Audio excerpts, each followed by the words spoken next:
The regenerative braking function of your Peugeot plug-in hybrid acts like an amplified engine brake. From D mode, flip the toggle backwards to activate or deactivate the B mode.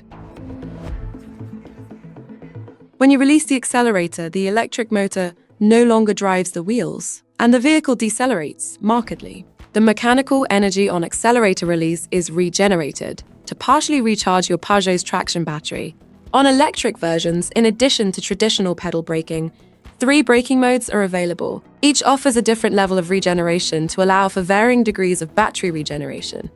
Low regeneration for a natural driving feel, moderate regeneration, or enhanced regeneration. These modes allow you to adapt energy recovery to your driving style and range requirements. They are adjustable using the paddles behind the steering wheel. The left paddle increases the regeneration and braking force while the right paddle decreases it. The last used mode is memorized and will be applied the next time you start your Peugeot.